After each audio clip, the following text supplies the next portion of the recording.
Hey, my name is TreZure the Empress, and I want you to log on to thisisrealmusic.com. It's the only place you're gonna find real music. But my light, it shines so bright through you, more magnificent than night. I'm the dark morning awakening you.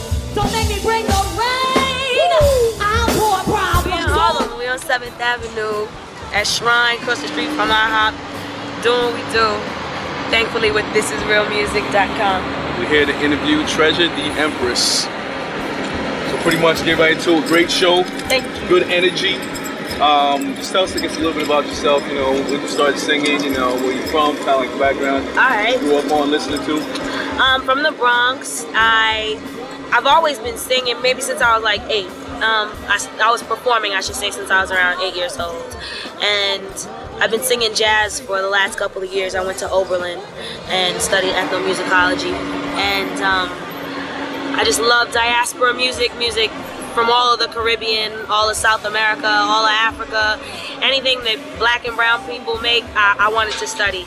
And that's a major influence in how I write and what type of composition I do as well. What else? I feel like I just missed the question you asked. Something about me. Yeah, I started off in New York when I left school. I had to leave school, my mom was sick, and I figured I didn't want to renege on my art. I just felt like I had to make it go that harder, and that's what I've been on. And last November I did a show with Hustle Mode and We Fancy, and ever since last November I've been the busy bee, and I'm very happy and proud. We've done shows all over the city, a lot of Brooklyn. We killed Southpaw, we killed Sputnik, we killed Santos. We're gonna be at Webster Hall this Wednesday, so I'm just doing my best work. That's where I'm at. And how many actual full-length albums you released? This is the first one? This is gonna be my first full-length because I'm an arranger. So for a lot of my songs, I like to make all the remixes myself, and we're doing several EP releases first. There's going to be a Time EP, and then the Lioness Extravaganza EP, and then Let Me Go. We have some featured artists on some of these that I'll just, you know. Queen Goddess is the only one I'd like to mention at this moment. She'll be on the Lioness Extravaganza remix. She's my mentor and my love, and I'm so proud that she's doing that with me. And my first full length is what I'm writing right now. I mean, up until now, I was just kind of writing and singing jazz, and I didn't really know if I was something that people needed, because I'm kind of serious, and my music has to deal with how you cope with life, how you cope with love. It's not necessarily the most light, happy-go-lucky music, but it is always danceable, and it's always fun to your body, but like serious for your mind. So I hadn't approached an album until just recently, and it's called How to Believe in an Ill-Prepared Romance. It's mostly love songs, different from what I've been doing lately, but I'm really excited to be recording a lot of these songs that weren't really part of an album, but writing the album at the same time. It's a balanced experience, so it's been fun. Okay. Give me your, I guess, your 5 best artists of all time. 5 favorite artists of all time. My all-time, anytime, Bilal is my greatest of all time. Nina Simone is my greatest of all time. Fela Kuti, serious influence on me and how I approach discussing things that aren't so lighthearted, because I thought it was genius that he would be able to talk about politics and just social issues in such a danceable way. So I always apply him to my composition. Sam Cooke, always. He had, but I still think he has it, and it comes out in artists that are influenced by him. The just dominance of his mind, where he could smile through, you know, anything. He could sing a song like Chain Gang with this security and this confidence and swagger with a smile, and I always was so impressed by that because I wanted to be able to always say something. And I guess my fifth would be Mary J. Blige, and she might need to be my first because when I was 8 and I learned You Remind Me and I heard that I could sing it the same way she did, I wanted to learn how to sing everything she sang.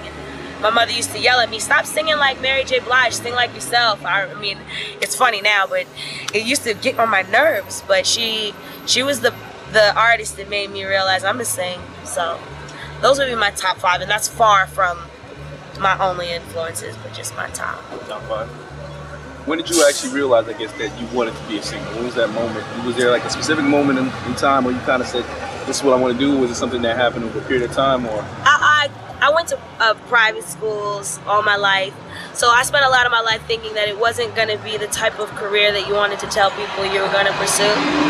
But thankfully, college made me realize how intellectual music is, and that it wasn't, you know, I don't like to call myself an artist too much. I'm a proud musician and a proud music historian, and I teach music history of the diaspora. I taught across the street for a year with the 7th and 8th graders at Thurgood Marshall.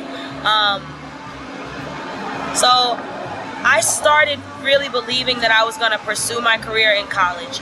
And that was because I had a lot of setbacks. I wasn't able to study what I wanted. I had to find a lot of ways to secure myself as a musician, to know that I was going to be able to survive that way. And I've believed in myself ever since.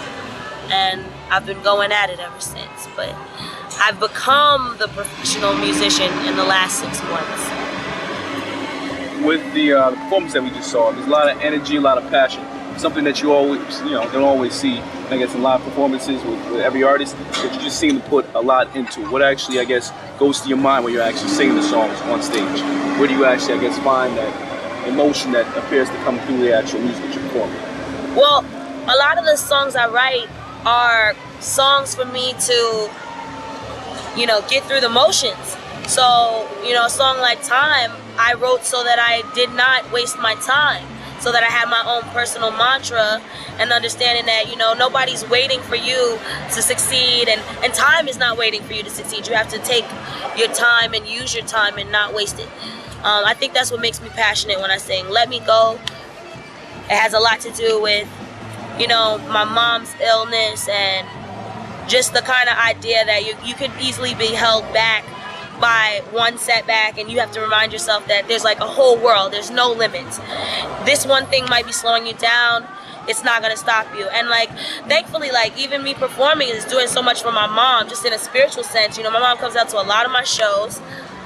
It makes her feel good, which makes her body feel good, and it makes her feel less struggle. So that's why I feel impassioned, because I want to make sure that we all are utilizing it. I try to make very functional music, not so much just entertaining, but usable and lifelong songs. So that's why I get so passionate.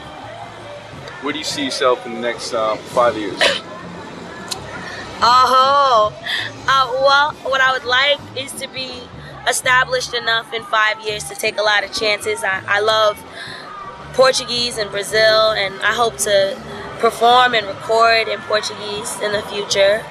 I'm very big on my diaspora music, so in 5 years I hope that I've proven myself well enough that people are willing to take on some new ideas and some new sounds with me. I definitely hope to work with South African vocalists, just because I love South African vocal.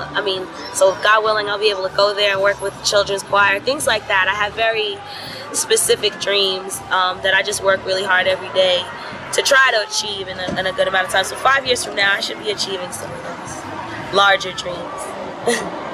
Where do you think that love comes from, I guess, for diaspora music? There's a lot of artists that we see now, Asa, Cornel, a lot of artists that are from Africa that tend to, maybe relocate to the UK or Europe or the US. And it's still, for me anyway, for us anyway, it's kind of like, it still has a certain African soul to it. I guess what is it for you that attracts you to specifically? I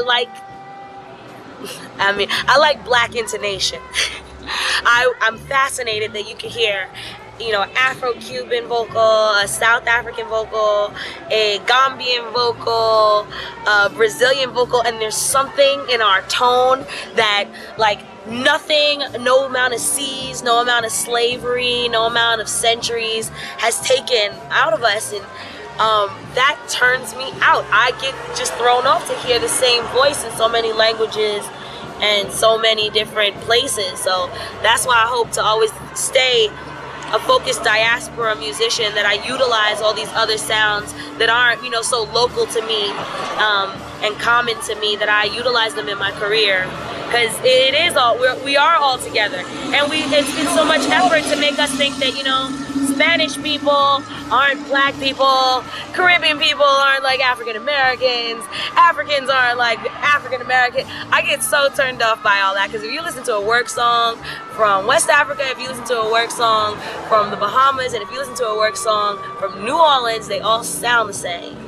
And I love that.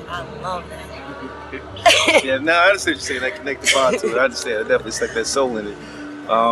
Where do you see, I guess, music in general, but specifically black music in general, going as far as, the downloads, the, just the struggle is, I guess, for an independent artist trying to kind of get out there? I mean, if you think the revenue is going to be mostly generated from events, like performances, what do you think is going to happen? Performances are always going to matter a lot. Downloads get funny because, you have to offer yourself out. But as a new, currently independent artist, I like having the control over how I distribute myself. I'm not in a rush to be famous. I'm in a rush to do my best work and not to waste too much time. But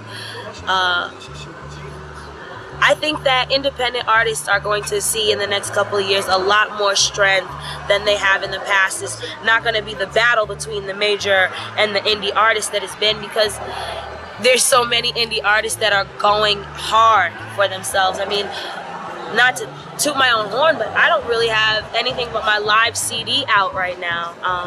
There's no songs for the radio right now.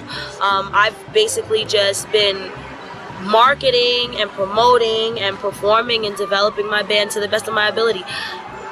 The industry's not going to stop me from doing that. So, I think that as long as independent artists realize that you owe yourself the same amount of work ethic that a major label would give you, you just have to be willing to put it out for yourself, you will be successful. And we'll see a lot more artists, especially like Peter Hadar, who can put out so many different CDs on his own, be so well known within the industry, yet make sure he can maintain for himself. Like, I want to be one of those artists more than I just want to be on TV or, on just anybody's magazine cover. I want to have longevity and legacy. So, I feel safe to come into this industry right now as an independent artist. I feel like we'll be fine, and we'll go far, and we'll get what we deserve monetarily, which is not what a lot of indie artists always focus on. But I ain't gonna lie, like, I need money. I'm from the hood. I'm not trying to be dressed up and acting famous and broke. That's never good enough. So I want to be able to know I can set up institution if I want to. I want to know that I have wealth from my work. And if you focus on that independent artist, you will get it. You will. So believe in yourself. I believe in myself. If you had to sum yourself up in one sentence as, I guess, an artist, as a person, to the fans out there, how would you do it? That's the good one, because I don't have a... how would I sum myself up? I'm a survival singer. That would be the sentence. I say that to say I like to keep good traditions alive. I like to keep good people motivated. I like to work from our heartbeat in a very Ogun way. So it's about survival. It's about making more than just a happy song or a good dance. Something that you can hold on to and that can last. Go ahead, just hold the CD up. This is my first CD. It's live, 5 live recordings from some of my shows with my Dark Black Ensemble. I have a 9-piece band and 2 lovely dancers. We're very Parliament influenced. I hope one day that my band is able to open the doors for a lot of musicians. It's a company. It's not just an entertaining factor. We are a family and we are a business. And I'm TreZure. Can I get the CD? Sure, it's for you. Where can other people get it, I guess? Well, you can get them. We have a PayPal account. We send them out to people. We have Lioness Extravaganza, which isn't on this CD. It's on ZShare, and I post most of anything that I give free on my MySpace and on my Facebook. And also, I generally just try to get people at my shows because that's when people are usually most anxious to keep up. But my recorded singles will be released in June, and you'll be able to download them not for free then. Okay, that's it. ThisMusic.com. TreZure the Empress. Thank you so much.